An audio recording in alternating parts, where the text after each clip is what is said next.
If you look at the use of how can you be exporting uranium? You don't have light in your country. Okay, the president of Nigeria just shot power or electricity to that country and they're already in darkness. Meanwhile, a leader is blackmailed by the West, or when they have a dossier on that leader, then they are likely to blackmail that leader into carrying out their wishes.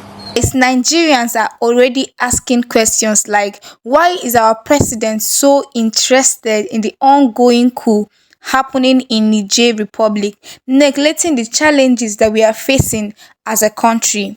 Is it that he's a puppet in the hand of the US and France? This is one question people have been asking. With these many questions, a Russian media outlet has revealed that Tinubu is a puppet in the hands of the US. This was revealed in an interview on Russian media outlet RT, where investigative journalist Alex Rubinstein explained how President Bola Tinubu's corruption scandal somehow did not manage to destroy his political career. He explained that despite his drug trafficking allegations and rumored foul in the FBI's custody, Bola Tinubu continues to meet with the US Embassy and brief them on the political landscape in Nigeria, as revealed by WikiLeaks. The investigative journalist described Tinubu as an imperial puppet for the United States. According to Rubinstein, he believes the United States is using the Nigerian president to do their bidding. In his words, Bola Tinubu is the perfect kind of imperial puppet for the United States. This is what they do over and over again. They find a compromised figure, somebody they can exert leverage on, and they prop them up.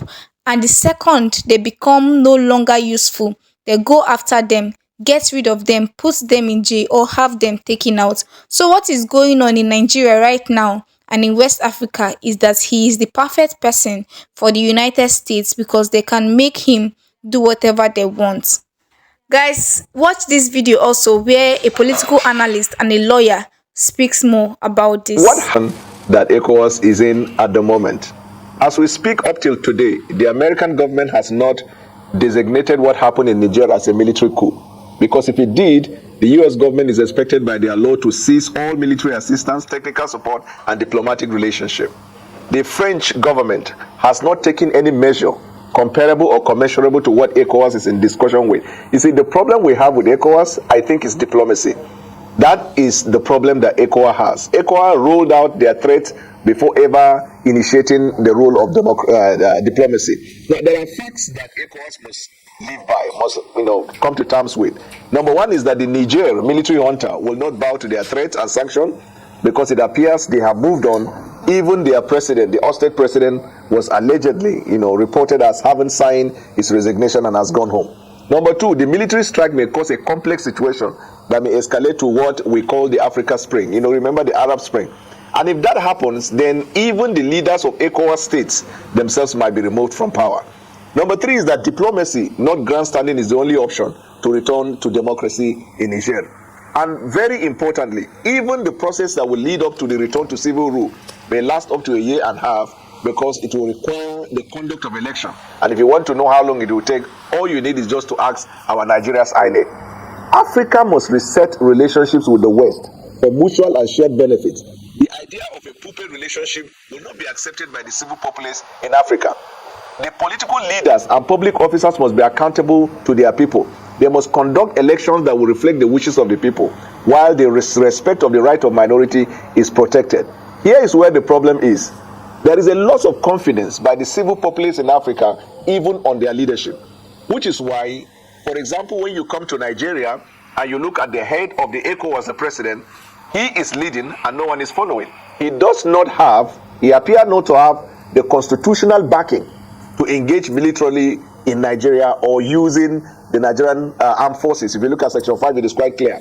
Even the proviso in Section 5 and Sub 5, where it says you can engage in a special operation, even then he does not meet that test that will qualify for him to engage because there is no imminent threat against the territorial integrity of Nigeria, against Nigerian interests, or against the people of Nigeria.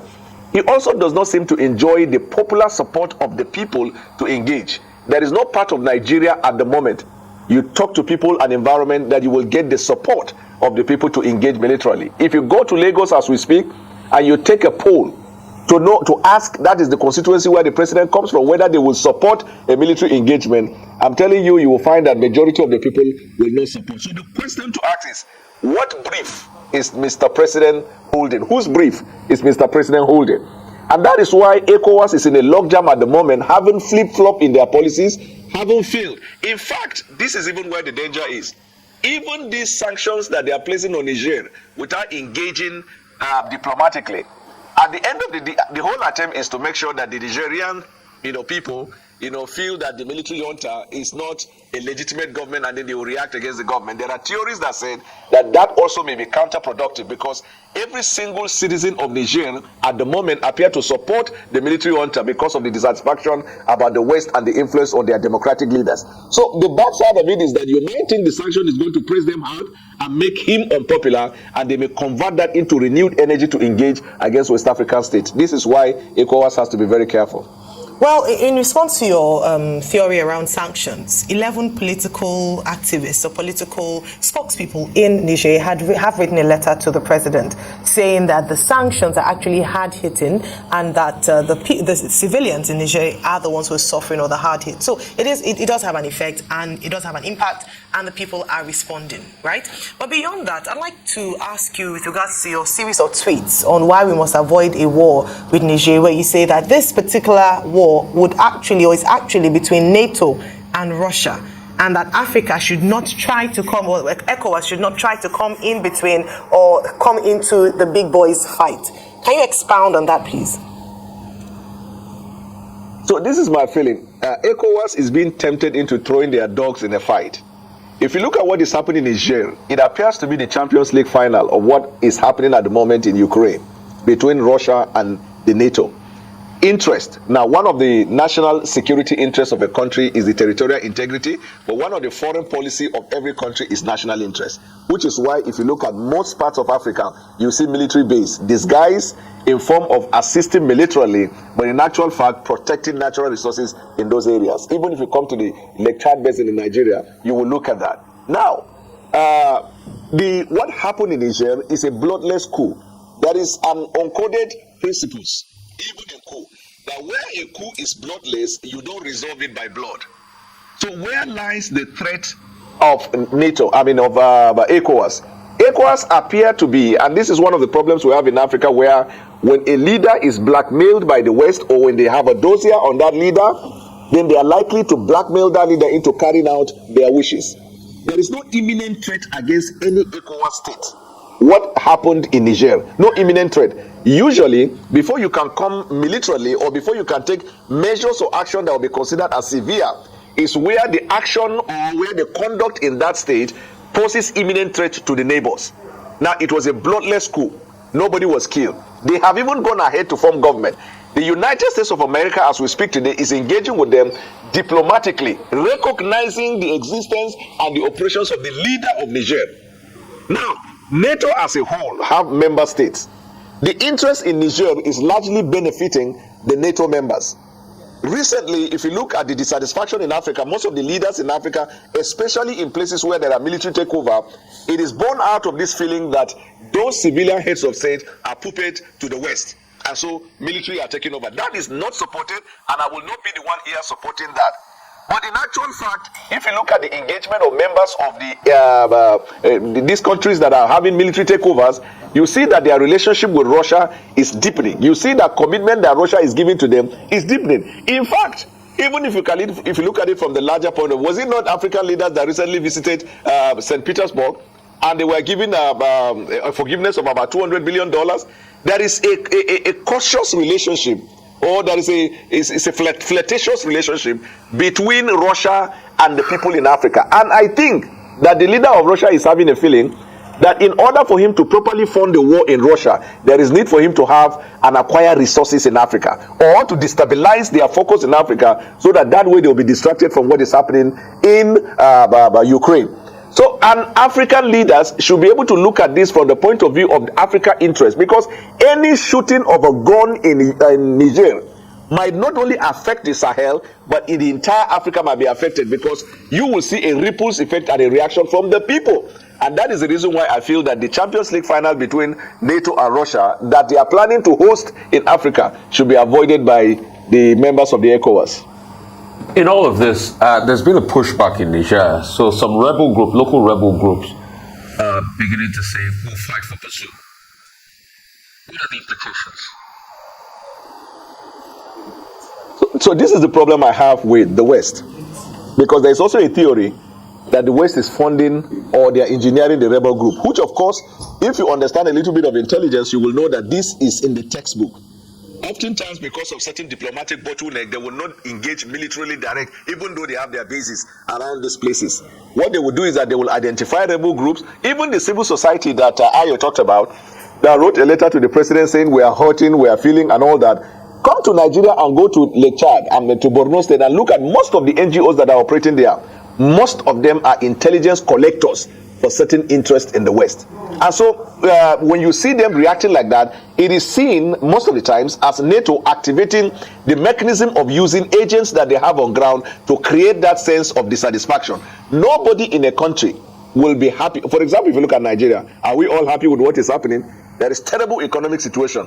Why are people not talking about military takeover? Because we have come a long way. We are not looking back. Military takeover can never be a solution to the problem. So those who are supporting the idea of a counter coup by the use of these rebel forces in Niger, I hold the view that they do not hold the interest of Africa, because the minute the rebel group engage, then that means you're going to find a situation where there will be what we call arms group and warring factions. And before you know, it becomes a situation that cannot be controlled. So theories have counter theories, and it is my humble view that ECOWAS ought to play a part by engaging with the rebels group and all these people and tell them not to be involved, because the whole idea is that once there is an armed conflict in Niger, look at the border states in Nigeria. Most of our people who live in the northwestern region have their relations in Niger. Once this conflict starts, there will be a humanitarian situation in that part of Nigeria. And when you look at some of our bandits and terrorists that have been coming through Mali, through our bushes and attacking, the minute you create a chaotic situation there, that either of this armed group is going to find them as worthy tools to use to destabilize the part of the West Africa. And that is the reason why we still hold the view that Africa must be delivered from the sense that the West holds its interest more than the interest of the African people. What they need to engage with the leader of Niger at the moment is to engage and say, what are your plans for a return to democratic rule? Do you have an agenda? How long is it going to take? Can you start creating political party? Because the man has moved on. He does not look like one that will budge, and using the military force will be counterproductive. Well, Daniel Bola, let me ask you, what's your assessment of the role of the international community so far, beyond ECOWAS? The EU, the United Nations, and also the fact that those countries that have military bases in Niger just seem to be waiting on ECOWAS to take the initiative. Some of them have imposed sanctions. They've withheld international aid. Do you think that, this is truly a proxy war that, the West is trying to initiate? Yes, I believe it's a proxy war that the West is initiating, and I've also believed that, noticing that the president or the military junta in Niger is not planning to budge, so they are activating other means by either instigating, influencing, or threatening the people they have control over to ensure that the man is removed. The bigger question to ask is, I thought that the whole idea of a government is leadership by the popular view. If you look at the people in Niger after the military takeover, it appears majority of them are in support of the military takeover, not because they wanted a military intervention, but because they felt dissatisfied by their government. Africa must focus on the major problem confronting Africa at the moment. There is a growing dissatisfaction in Africa that African leaders are not delivering on the promises of democracy.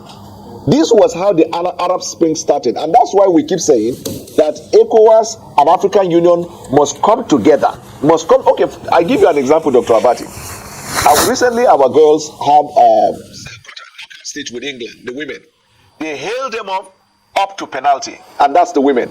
If you look at the youth, the men, in various aspects of life, in entertainment, in science and technology, in education, they compete favorably with global powers.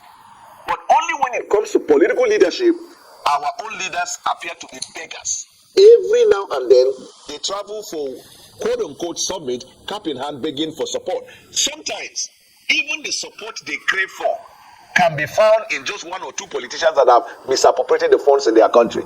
You will see Africa-Russia summit, Africa-US summit, Africa-France summit, and very shortly, you will see Africa-UAE summit, and you might also see Africa and Barbados summit. What is wrong with African leaders? So a lot of people in Africa believe that even the position that Ecowas heads of state are taking, it is self-preservation position. They are all trying to preserve themselves in power. They are not looking at the intrinsic problem, the main problem, the root cause of the problem, which is economic prosperity is not being delivered to the people in Africa. The security of lives and property is not guaranteed in Africa. 60% of the Ecowas members are battling terrorism in their countries. They cannot even find a defined way to move. And suddenly you want to intervene in another part of the world. As per United Nations, usually they play the role of sit down look at the moment until member states of the Union begin to pull strings that is to their benefit. It is quite obvious that there is a vast interest of the West, which is NATO, in Niger over and above Russia. And it appears that China and Russia are beginning to discover a new ground in Africa, which is the reason why we find that. Now, for God's sake, why won't ECOWAS be discussing the broader picture of the problem? Economic prosperity, delivering security, define relationship with the West, so that when we talk with the West, it is a shared interest rather than we come cap in hand begging. Why is this discussion not going on? Why is it not in their agenda? All that is in their agenda is how to place sanction. When I read the government of Nigeria saying central banks place sanction on Nigerians' interest, those who supported coup, I asked, have you seen any business interest in Nigeria that is run by a Nigerian? Have you seen any business? Which identified politician or businessman from Niger has the government of Nigeria identified as a sponsor or supporter of the military junta? You know, just doing copy and paste. Because America is also announcing against Russia. Sorry to interrupt you. Maybe the Nigerian government is targeting Nigerians who may possibly be sympathetic towards the coup in Niger. Maybe people like you who are saying don't intervene militarily. So if you have bank account, you better keep an eye on your financial details. I wish I have investment in Niger. Now, if Nigerian government or central bank is targeting, possibly because it is alleged, possibly Nigerians who are sympathetic of Nigerian, then I sadly I will say that the president of Nigeria will be considered as engaging in an economic war against the northern Nigeria. Now, let me explain. Most of Nigerians who share border with Niger, who have relations and family members in Niger, it is natural that some of them will have properties in Niger. Maybe some of them may have business interests in Niger. And since the central bank is not an intelligence agency like NIA that can identify and trace the funds of the businessmen as one that is supporting the Niger military junta, then that means the government is going to use a blindfold to classify every Nigerian who has a business or a property in Niger as someone who is supporting the Nigerians, and which is terrible. Because at the end of the day, it will not be an intelligence-driven exercise, it will be politically motivated exercise. This is why people believe that this policy flip-flop is because Mr. President has not actually settled down to constitute an intelligence agency. He needs to have a workable, robust, intelligence-driven NIA. He needs to have a leader there. Because you see, what is happening between us and Niger and the rest of our members is actually at the moment the job of NIA and not the military. Because Nigeria is in no way engaged militarily or suffering a territorial threat with the people of Niger or any of our neighbors. Why has the NIA not given to the president information as to the fact that there was a planned military takeover? In Russia, the chief of intelligence was sacked by Putin because he failed to deliver this intelligence to Russia that Ukraine was about, taking certain steps like that. What is the role of Nigeria's intelligence agency in the whole of this conversation? We have not seen from the president or from a National Assembly or anybody any information from the Nigerian intelligence agency as to the operations of the Nigerians or certain threats around this border. So my view is that this is why a lot of people have seen one article even yesterday when somebody said the president's decision lately, it is like a clandestine war against northern Nigeria. This is what the president must avoid. What the president at the moment is actually confronted with is Nigeria.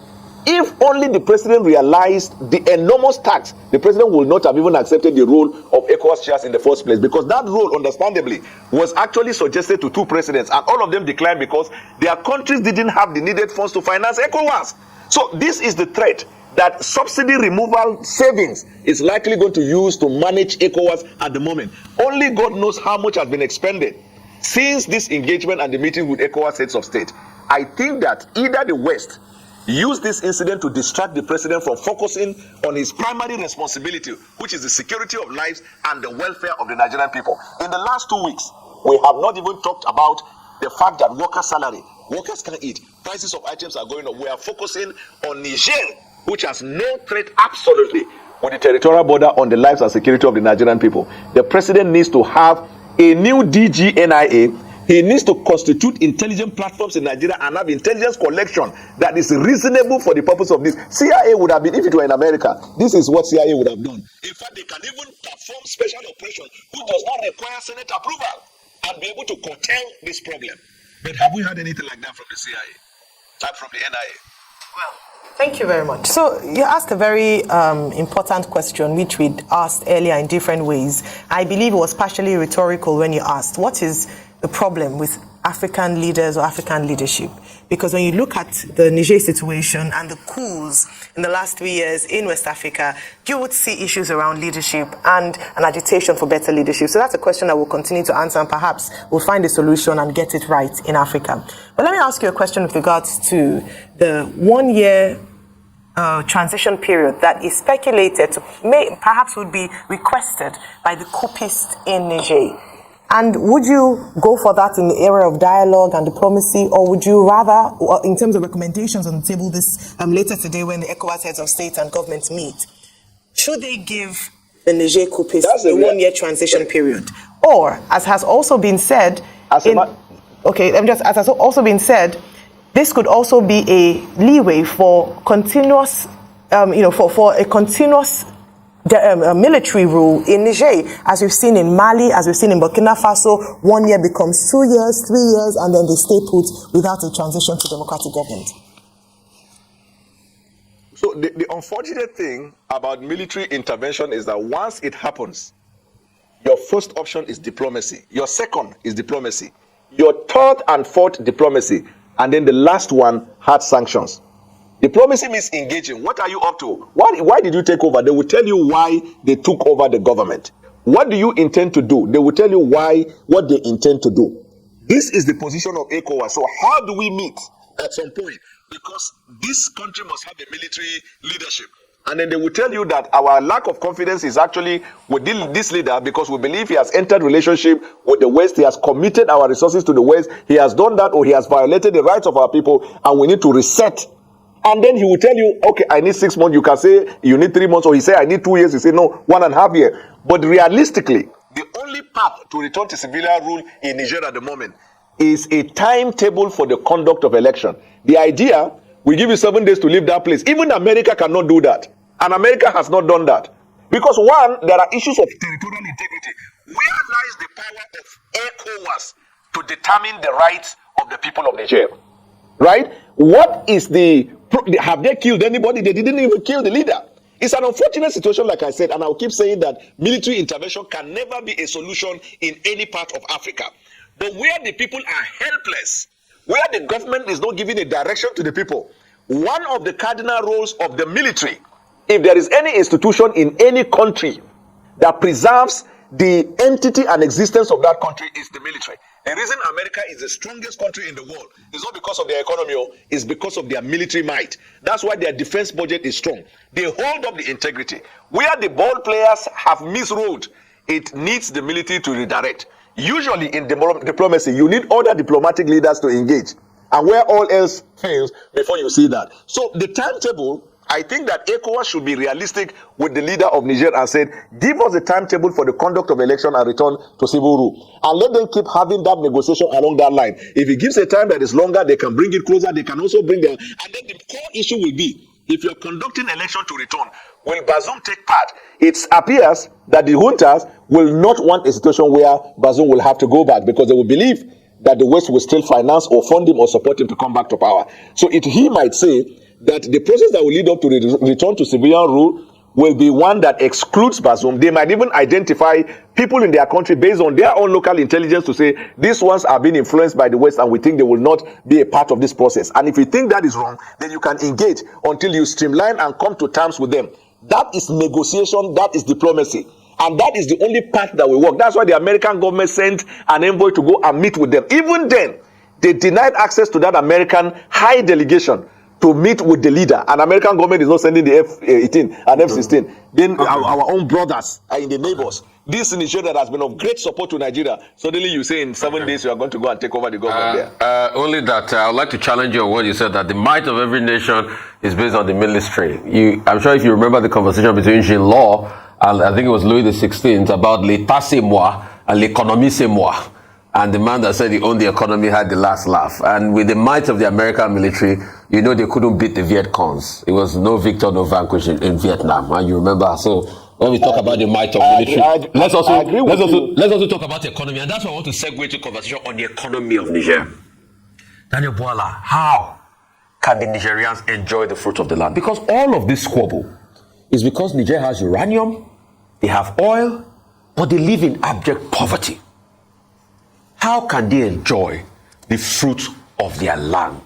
The biggest problem in Niger since they gained independence is that they've never enjoyed the fruit of their land. It is the French, it is the it is the Chinese and other interests that are enjoying the fruit of the land of Nigerians.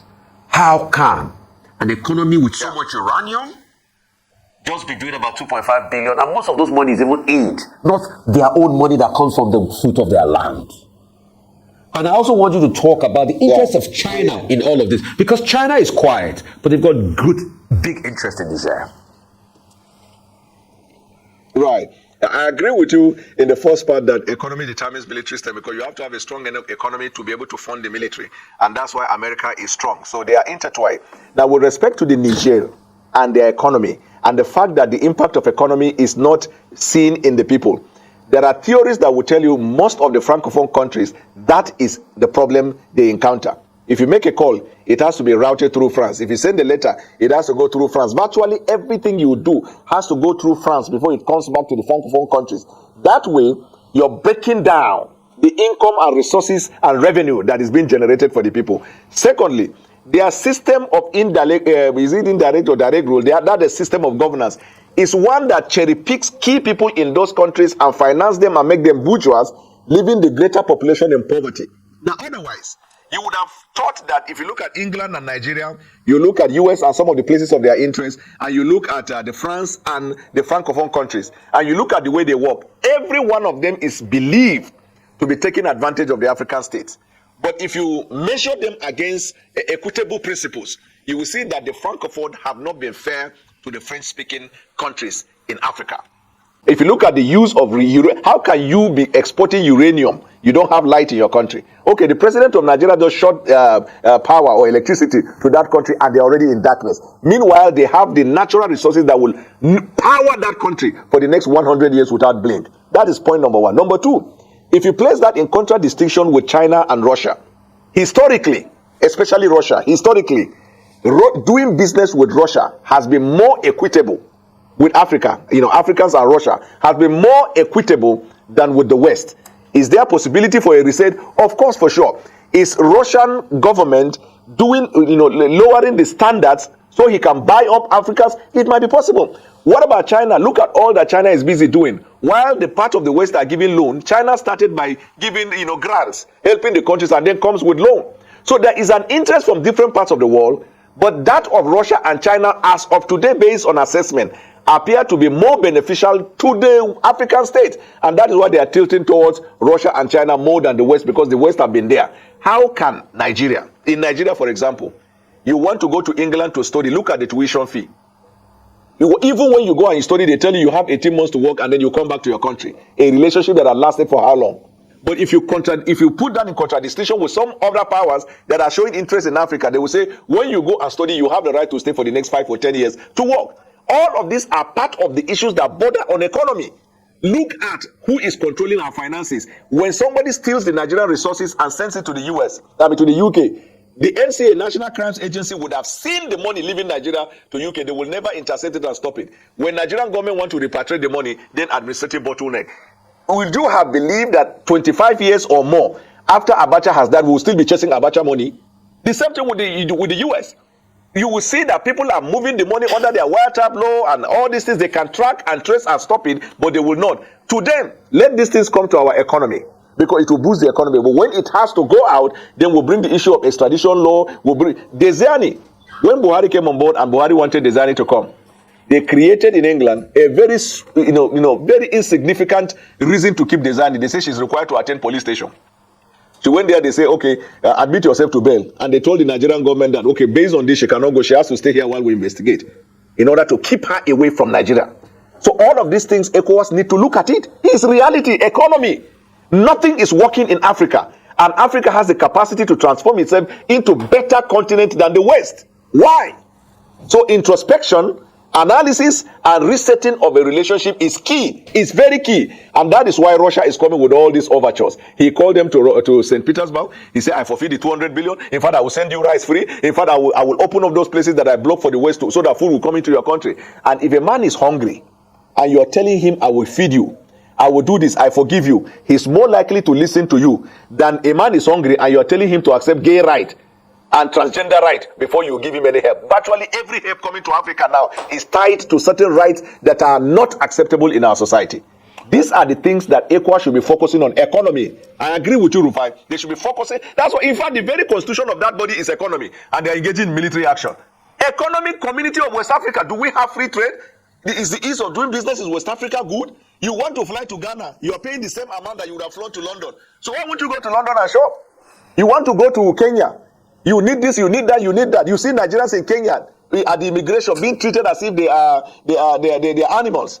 These are the issues that ECOWAS should focus on. That's how European Union came together. But the idea of cap and hand, okay, we will go in there and then you will give us this forgiveness, will never work. Daniel, please, we have just about 2 or 3 minutes flat to go. Now, all of this is in the context of the meeting that ECOWAS leaders will hold later today. But I'd like to ask you, what is the worst possible scenario? France is under heavy pressure. Mali has broken 11 agreements that they signed in 1961.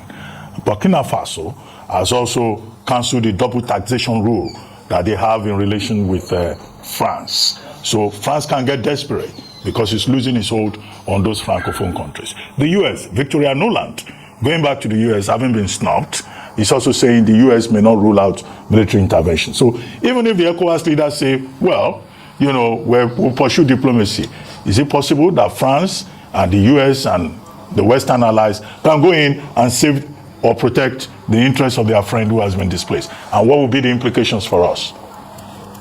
Briefly.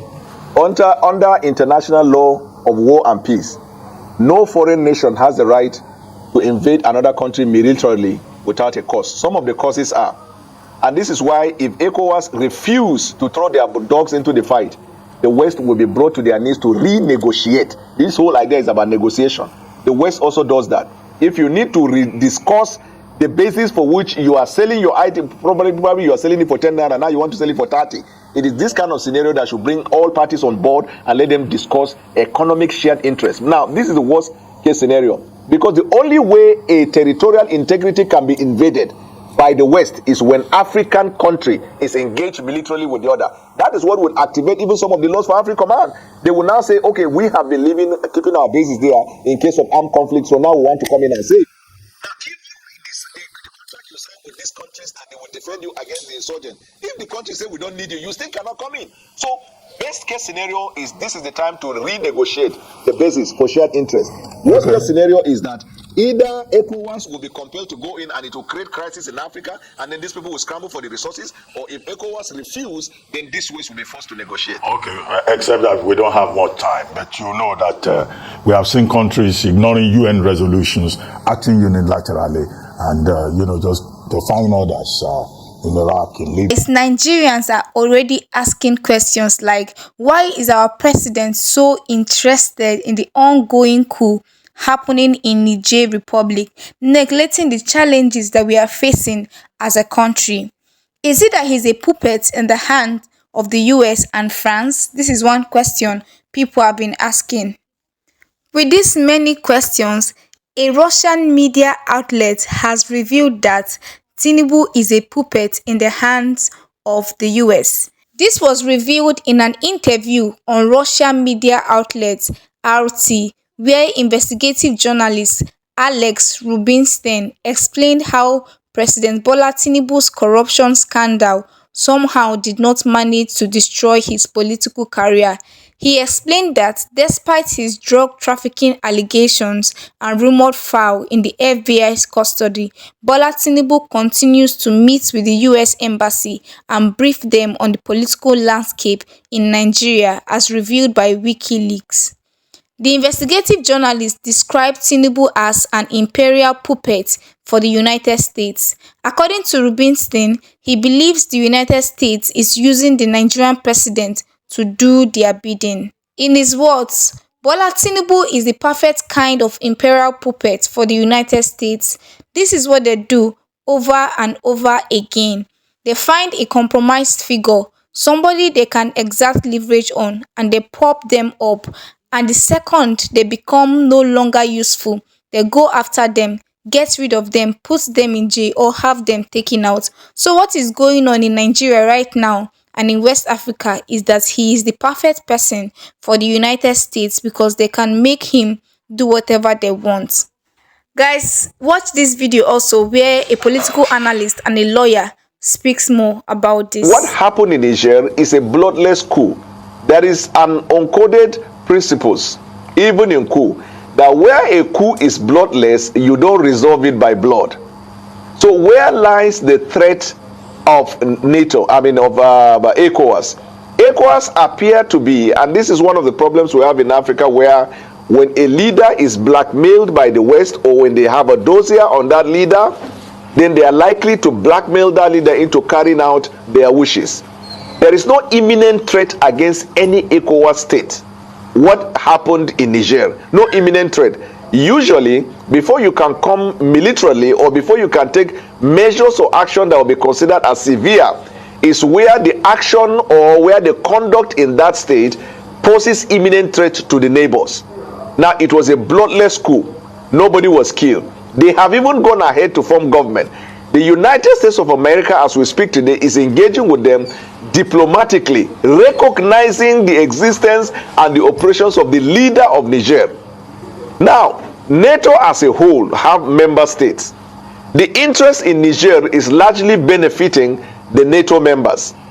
Recently, if you look at the dissatisfaction in Africa, most of the leaders in Africa, especially in places where there are military takeover, it is born out of this feeling that those civilian heads of state are puppet to the West.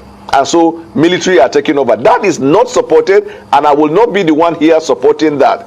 But in actual fact, if you look at the engagement of members of these countries that are having military takeovers, you see that their relationship with Russia is deepening. You see that commitment that Russia is giving to them is deepening. In fact, even if you look at it from the larger point of, was it not African leaders that recently visited St. Petersburg, and they were given a forgiveness of about $200 billion?